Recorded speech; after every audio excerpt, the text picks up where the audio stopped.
And it looks like we are live.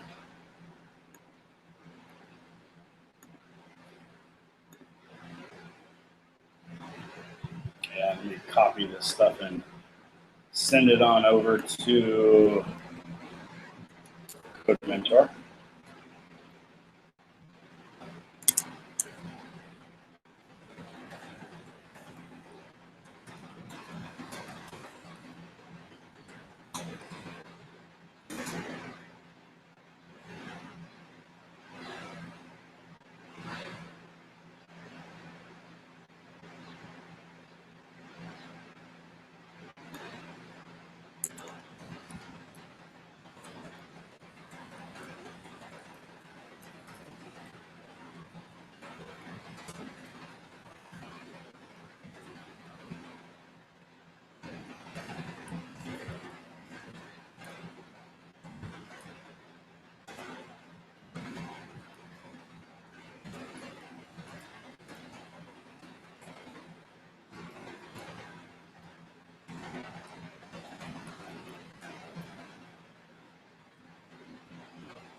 Just waiting to see if we get some viewers to be able to join.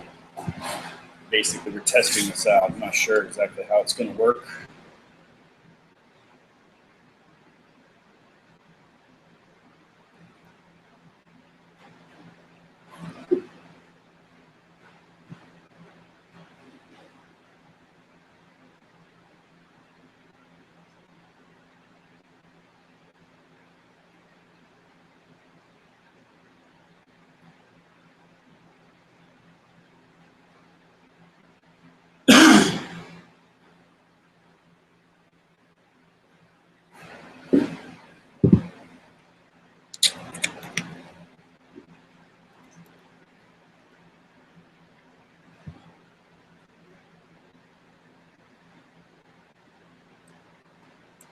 This is a test.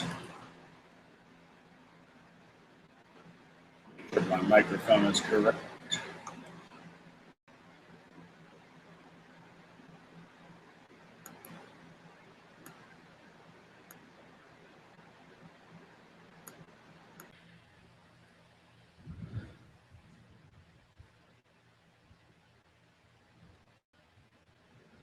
Okay, this should be working.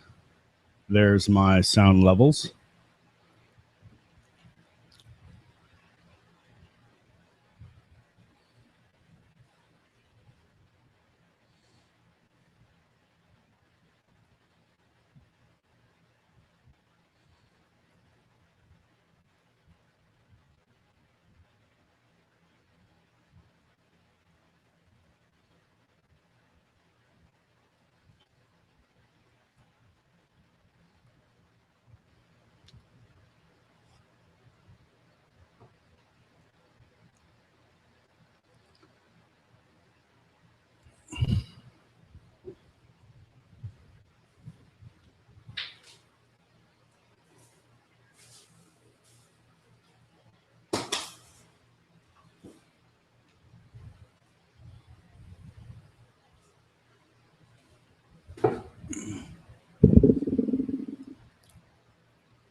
Cool. So you can probably hear me too then. Go ahead and reply in FlowDoc if you can hear me, Sam. Probably delayed.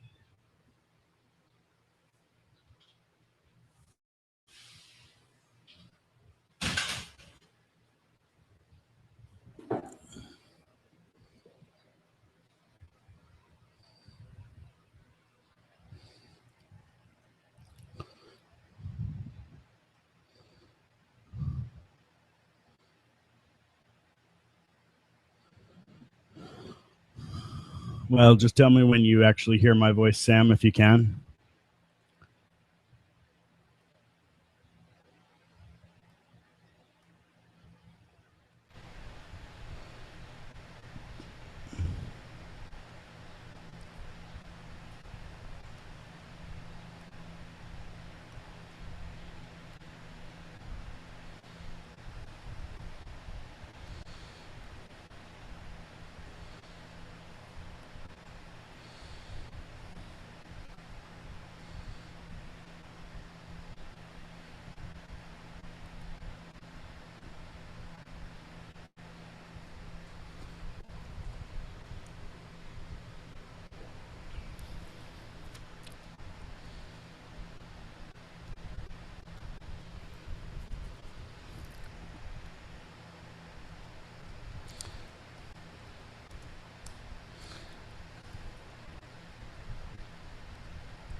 Okay, we're going to be starting in about 10 minutes, and I'll come back for this.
We have about 8 more minutes before I'm going to start answering these questions.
Turn my fan down to try to prevent some of this extra noise.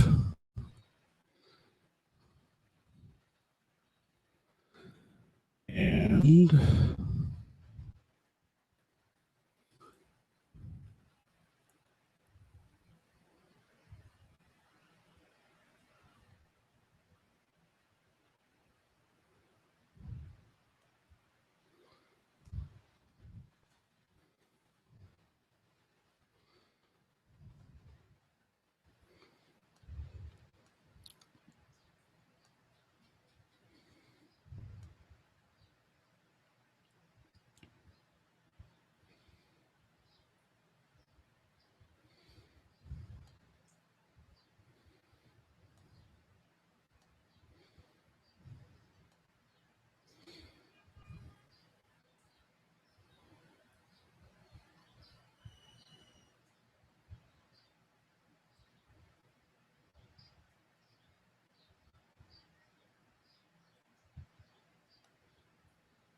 we have about 4 minutes before we begin.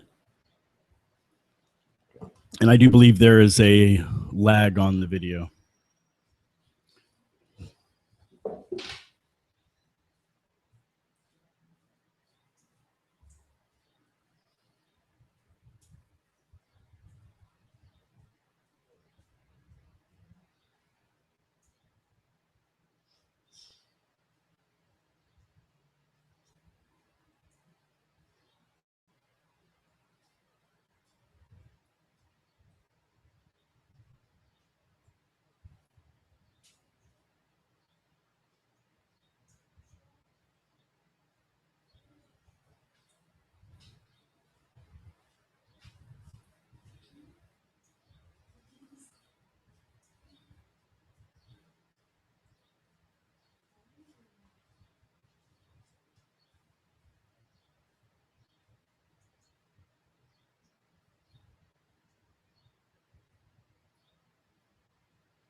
We have a couple more minutes, but I'm going to wait for some more people to come on.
I'm just reading through the questions here and waiting to see if the Codementor homepage kicks off some kind of a chat or video or something. If not, we're just going to go through and continue with the on-air video.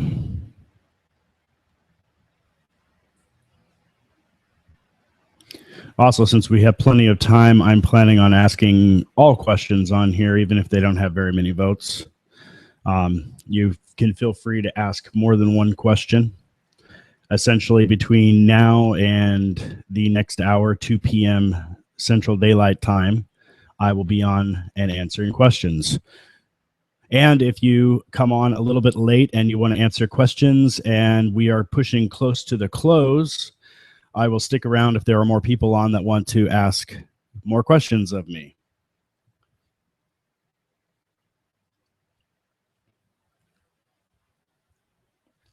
And for those who don't know, my name is Jim OKelly. I am the host of RubyCast.io, where every week I release a new screencast teaching you how to write better Ruby, and in some cases, Ruby on Rails or Ruby gems.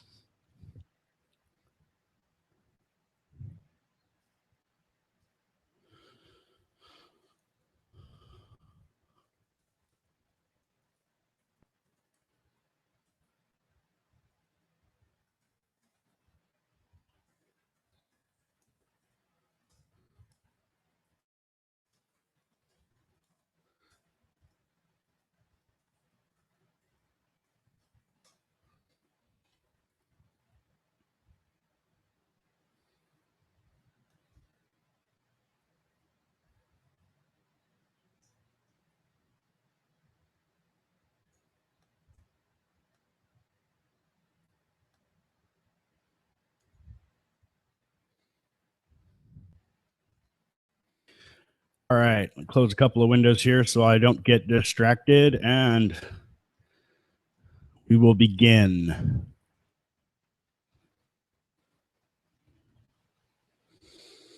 Let's see, I'm going to actually start with the questions that have the least amount of votes and then move upward. The first question is, what is it like to be the host at RubyCast? Okay, so I think the wording is off on this question, but I think what they're asking is, what is it like to be the host of RubyCast.io or to work there? RubyCast is actually a company I created, and there are no paid employees currently, including myself. But we do have some apprentices and people who are interested in learning how to write better Ruby and how to write better Rails code can always join the apprenticeship program.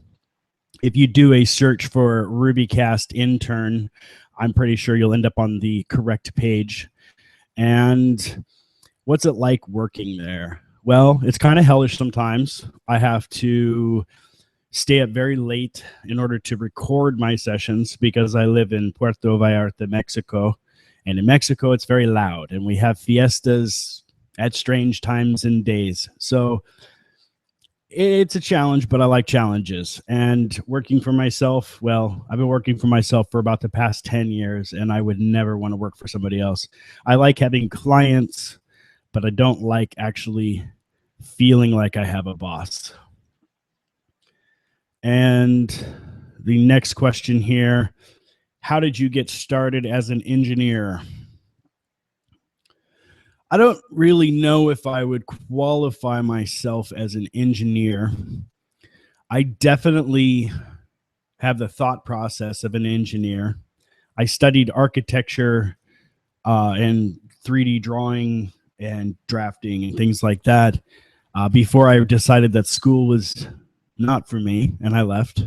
But software engineers, they're engineers in the sense that they should take careful and serious approaches to their work.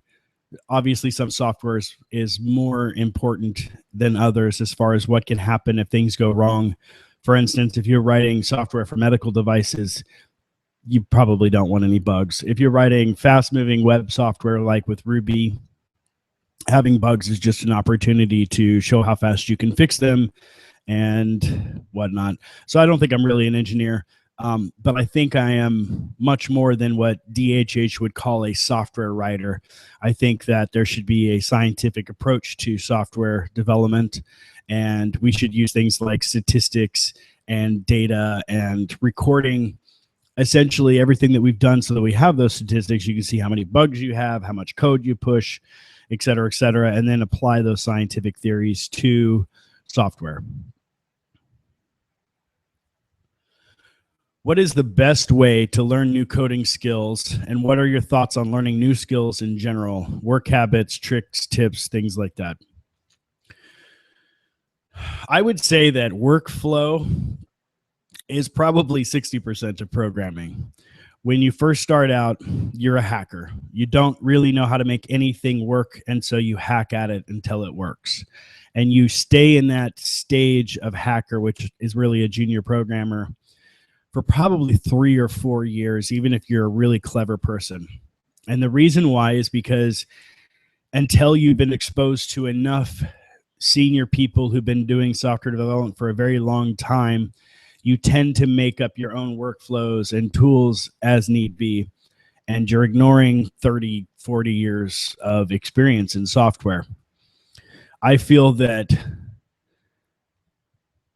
probably watching videos for me is the best way to learn new skills. I watch every video I can find on Ruby, on Rails, CoffeeScript, functional programming. I devour these things. I probably watch 5 hours of video a week and have done for, I don't know, the last 10 years at least. Before the internets were all big and whatnot, it was books and hacking at a computer. And I used to go to the public library before I owned a computer, and I would check out really old books from the 70s and the 80s. Well, actually, I guess the books from the 80s were only about 15 years old when I was checking them out, and essentially trying to learn from those books. As far as picking up new coding skills, I don't think you can do much better than to constantly introduce yourself to other programmers that are better than you, programmers that are worse than you, programmers that are more senior to you, programmers that are more junior to you. People who isolate themselves in a bubble tend to create their own very specific form of software development, and it may be very creative, but it's not going to be a whole lot of use to other people. So don't put yourself in a silo. Top recommended blogs. As someone who has maintained several blogs over the years and then stopped maintaining several blogs over the years, I don't know if there's really any blogs that I dig now currently, but I can drop some names of people that I think are clever and intelligent and have put out good blog posts or good video posts as content. Some of these names would be Josh Susser, Gary Bernhardt, Ben Orenstein, really anybody at Thoughtbot, anybody at HashRocket as far as putting out content. Even Pivotal Labs has a very good apprenticeship program and works very hard on their developers, and they release content. I would also say Ernie Miller is a great guy to be introduced to as far as his thinking process and the blog posts and the video posts that he puts out. If you could find, you'll have to excuse Mexico. It might just have gotten very loud, but it'll go away soon. If you can find any content from Phil Cohen, he's my mentor and a very, very smart and talented, not just Rubyist, but a polyglot. He does many languages, and his focus is on security. Just search out blogs, I guess, and you'll have to make the opinion for yourself whether they're good material or bad material. I don't like authority and I don't like the cargo cult, but if you can get recommendations like the names that I dropped, James Edward Gray would be another absolute great one. Obviously, Audrey Grimm. There's a GoRails.com, which is provided by 1 month, and I think Oliver, the guy that works on that, is pretty good. That's probably it for that question. What am I currently working on? RubyCast. I'm in talks with Pluralsight to start producing content for them.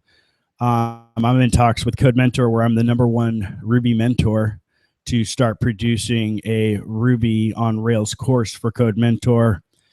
I have an apprenticeship program at RubyCast where I apprentice about 6 people at the moment. They help me keep the site up and do the ASCII casts and small bug fixes, and they give me lots and lots of ideas from the perspective of somebody who maybe hasn't been doing software for 25 years.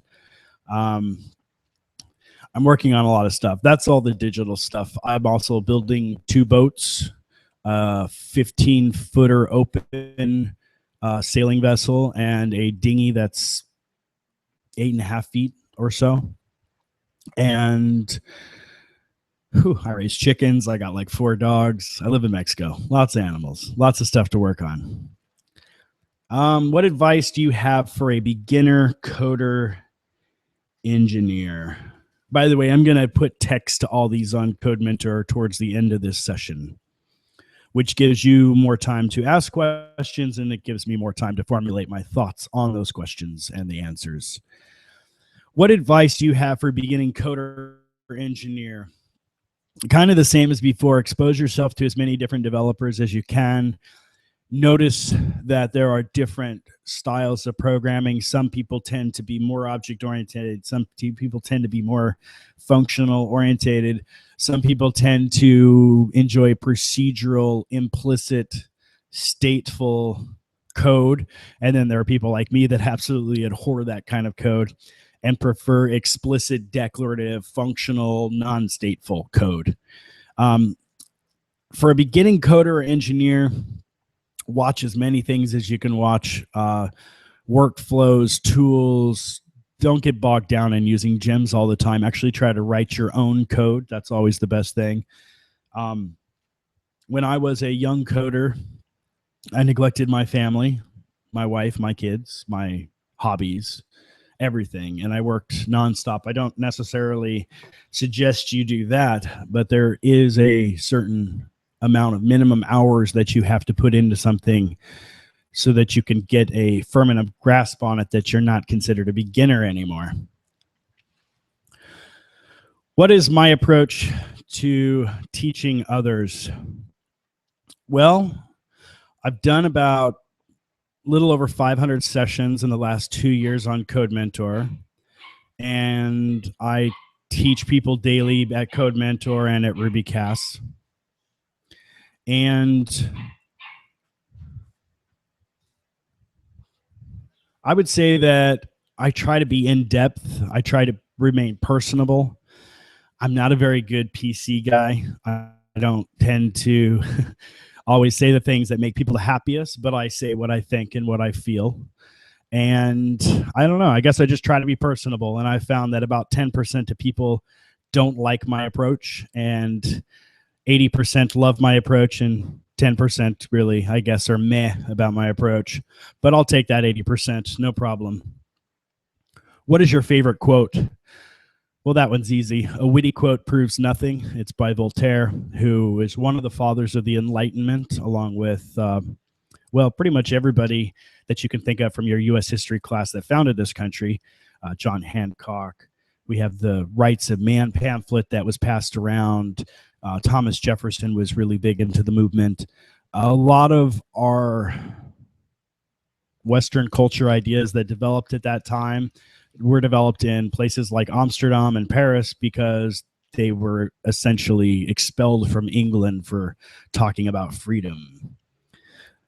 So that'd be my favorite quote. I'm a big Enlightenment fan. I generally don't think quotes are very useful, which is probably why that's my favorite quote. If you were in charge of hiring a junior developer, what skills would you look at?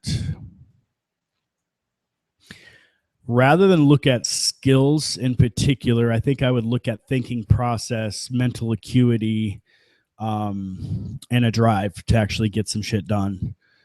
That's what I would look for in a junior developer. Unfortunately, I don't have the budget at RubyCast to hire a junior developer, but I do have several apprentices, and these are the things that I look for when I'm choosing whether or not to accept somebody into my apprenticeship program.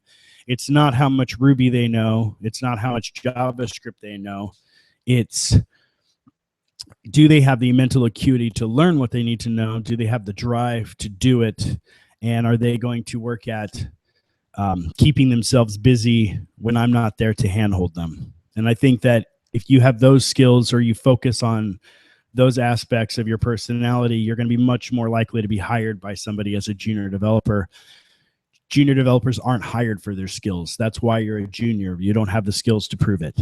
So instead, I look for attitude, mental acuity, and drive. What is the best way to progress from a beginning ROR dev to an intermediate? I also see many sites that focus on introducing Ruby, but not many for the advanced introductory skill set. Yeah, this is a problem. Ruby is known for being an easily accessible language.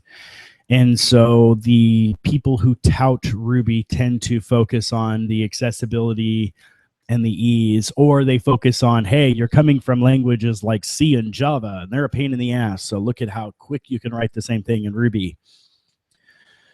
As far as things that you can do to progress from beginner to intermediate, you should be subscribing to ThoughtBot's, whatever they call it now, Upcase Learn. The weekly iteration videos are really good. Anything that Ben Orenstein puts out is really good, and his co-host, can't think of his name at the moment, is quite brilliant as well. The Destroy All Software screencasts from Gary Bernhard probably changed my Ruby and my workflow more than anybody. He taught me things like FOO, which is essentially a functional core wrapped in an imperative shell. And if you don't know what that means, you should definitely get his seasons of videos and watch them. So I would suggest that you destroy all software screencasts as you can. Definitely subscribe to Avi Grimm's Ruby Tapas. I kind of do a little dig at him in my intro, but there is nothing better than a Ruby Tapas snack to get me through the week. Everything Avi puts out is great. Pay attention to things like what Aaron Patterson is up to. Ruby 2 or Rails 2 was quite slow in general, but Rails 3 was slower, if you can believe that. We actually went up in a version and down in productivity and performance, and much of that had to do with the bloat that had accumulated an active record. And Aaron Patterson worked tirelessly to fix that up and to make things much faster with his adequate record branch. So anything that Aaron talks about, other than his cats and his rainbow hands and whatnot, is very much relevant to software. Corey Haynes is another guy I would say you should listen to. Corey is a disciple of many of my heroes, which were involved in the Agile movement. JB Rainsberger, Jay Brains, as he's known on the internet, is quite an amazing player in that field. Uncle Bob Martin is probably my favorite speaker of all time. Unfortunately, my hero, Jim Wyrick, is no longer with us, but I had the privilege to mentor under him for the last year of his life. And he really changed the way that I see Ruby in general, and probably changed the way I see people, although I do wish I had picked up a lot more of Jim's beautiful personality. I'm a lot more rough than Jim was. It's the same answer. You got to expose yourself to as many different people, as many different ideas. You want to always be the mediocre player in the band. If you're the best player in the band, you need to find a new band. You need to find people who will challenge you and push you and make you feel inadequate, because as you feel inadequate, you're going to fight that and learn new stuff and learn new workflows, tools, whatever it takes.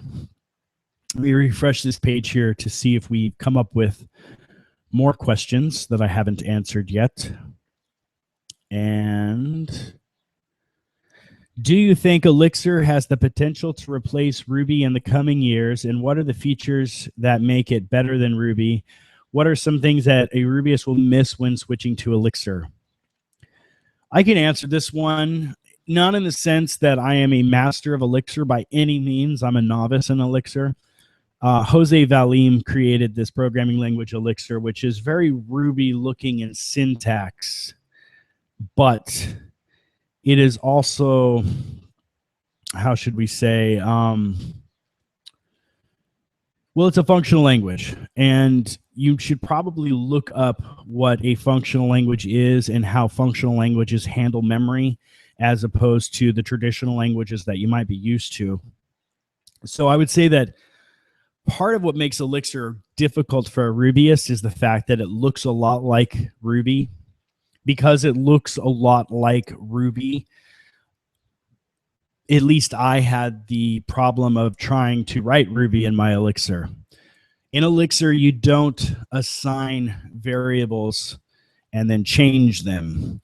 You return filters, and then you work with those values. But every time you work with those values and save off some instant state as a variable, that doesn't change. And the nice thing about that kind of a functional language VM is that if you've created something and it's not going to change, we no longer have to calculate or look up that value. It just gets stored in a memory hash, and we just look at the last value that was created. It's also known as idempotency, when a function given the same values as parameters will always return the same return value. Things that Rubyists will miss when switching over to Elixir. There's things in Elixir that I wish Ruby had, and there's a lot of things in Ruby that I wish Elixir had. And there's a lot of things in Ruby, frankly, I wish it didn't have. But I don't really know if there's a whole lot that I miss of Ruby when switching over to Elixir. But then again, I haven't made the full-time switch. How do I join the AMA video? Okay, so one of my apprentices asked this, and I just posted a Google Hangout event for people to access, because I think this office hours live has started. I see it's live and it's got a blinking dot and all of that, but I don't actually see where it's recording. So I put some links to the YouTube Hangout and the Google Events on Air Hangout, and you're welcome to click those. You're welcome to watch it on Ruby or on Codementor if that works. What's cool about Ruby on Rails?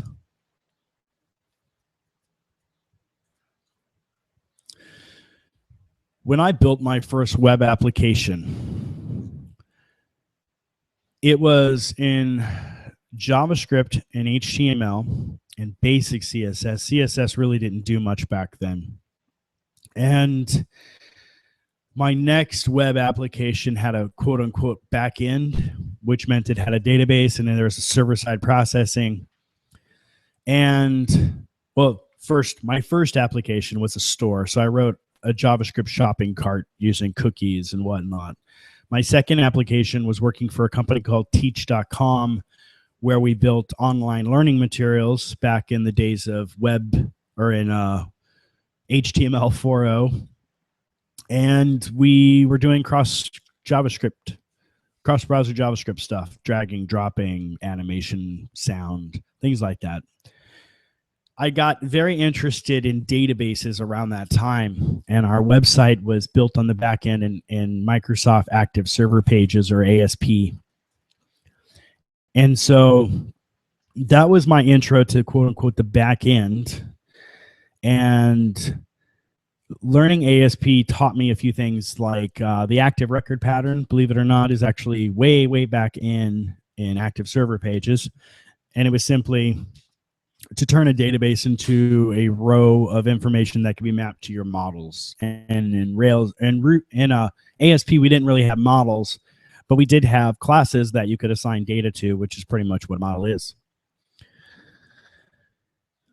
It took a long time, and you had to type out everything that you wanted to happen, which sometimes I like. I said before, I like explicit code. Explicit code is when you state exactly what you expect to happen. Implicit code is what Ruby on Rails is. It's where you use a bunch of opinions, which are just pre-made decisions on how to do something, so that it's standardized, so that you don't have to ask questions of how to do this. Everybody who does Ruby on Rails should more or less do that particular task in the same manner. Now, what's cool about Ruby on Rails is those opinions, or are those opinions. I make a lot of money essentially teaching people Rails' opinions, because they start building Rails applications and they go off the rails. They don't know what those opinions are, and so they start writing mountains of code, and then they have to write more mountains of code to get the first mountains of code to work. And that's very counterproductive in Ruby on Rails. In Ruby on Rails, what you're looking for are very small pieces of code that are kind of like nuclear strikes. You drop in 2 lines and a whole lot of stuff gets done. So to me, the cool thing about Ruby on Rails, and where David Heinemeier Hansen's genius was, is the standardization of those opinions and the processes of Rails. Another thing that's cool about Ruby on Rails, of course, is that it was written in Ruby. And I came to Ruby because I was looking for a replacement for .NET, and Ruby on Rails was that replacement.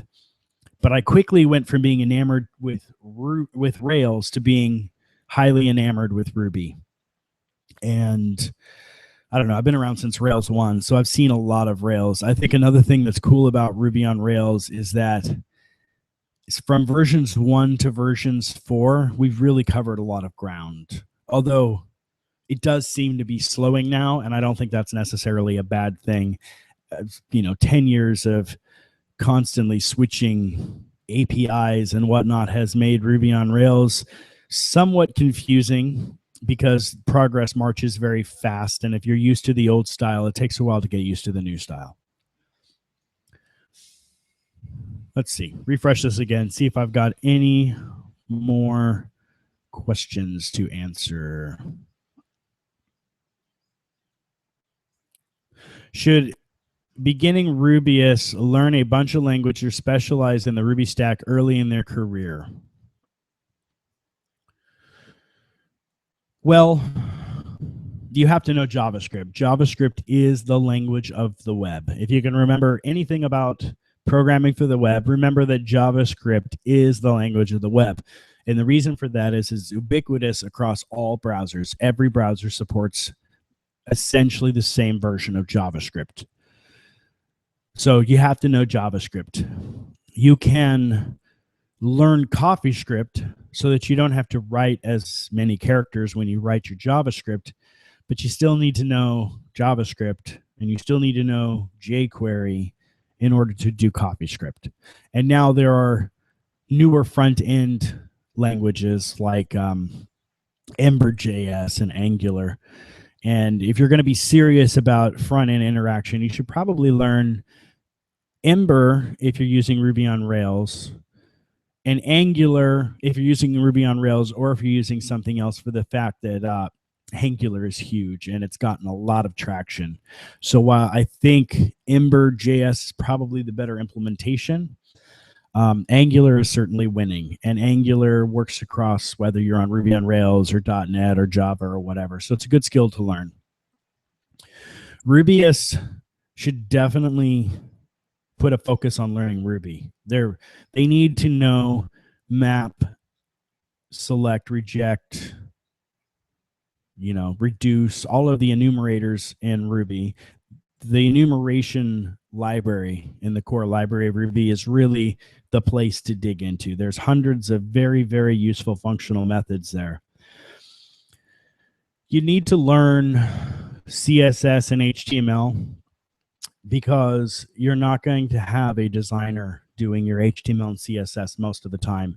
I've worked at a lot of shops. I don't think I've ever had a designer give me HTML and CSS to put into something. I always end up either doing it or somebody else on the team ends up doing it, and maybe a designer will clean it up or a designer will give us some base stuff to work with. But in the end, you need to know that stuff. You need to know how cascading style sheets work. You need to know how HTML5 works. You need SQL. There's no getting around it. Mongo may think it's cool and all that, but the simple fact is that structured query language has been around for a long time, and it's been around for a long time because it works. It's a declarative language that is highly functional and highly productive. So because SQL is, again, ubiquitous, it's highly productive, it's highly functional, it's in every web application more or less. You need to learn SQL. You need to know how to join tables together, how to do unions, how to do exclusions, how to filter, all of that stuff. You got to know it. And a lot of the things that you'll learn in SQL will actually carry with you into Ruby as far as the enumerable library and some other things. If there's a new language out that's getting traction, like Clojure or Go, you might want to dabble in those as well, because the simple fact is, in the end, Ruby's fairly slow, Rails is even slower, and the Rails stack is not known for being quick by any means. And the bigger your Rails app gets, the slower it runs. So there are many tasks that you'll find yourself backgrounding, which just means you're going to maybe put it into a message queue system like Redis and then have some other process pick that job up and run it in a different CPU, different memory space, maybe even a different machine. And the more you can offload, the faster your Rails app works. Those pieces of offloaded code could be written as Ruby jobs. And frequently I do write these like just sidekick jobs in Ruby. But occasionally you're going to come across something that needs to be fast. And I don't mean Ruby fast, I mean actually fast. And in the cases where you're going to need something fast, you're going to need to switch to, well, Go is the current darling as the replacement for C and C++. And I've written quite a bit of Go, and I really like it. Go is a very low-level procedural language. It's going to be very familiar to people who come from C and maybe even JavaScript, which is C-ish, although JavaScript is a lot more functional than C. Those languages will be very comfortable moving to C. Whereas if you really want to take a mental switch and improve your programming self, you might want to choose something like Elixir to do those processes, or something like Rust to do those processes, or something like Clojure to do those processes. These three languages that I just mentioned are all more or less new functional languages, and they build on, 30, 40 years of mistakes. So there's a lot of things that they fix. There's a lot of new things that they try out to make your life better. How did you get started as an engineer? I think I answered that, but I'm going to give another answer because I'm not going to focus on the engineer part. When I was 14, I was in my last year of Christian public or private school. And I was very interested in science and computers, probably more in science than in computers. And that probably has something to do with the fact that I was raised in an evangelical household where let's just say facts weren't given the appropriate relevance that they should have been. I was taught things like the dinosaurs and Adam and Eve walked on the earth side by side 3,000 years ago. You know, the Noah and the Ark story. None of that stuff added up to me, added up at all. And I was, well, I still am quite rebellious and a little bit mouthy and a little bit too intelligent for my own well-being most of the time, yet not intelligent enough to stop myself from acting like an asshole.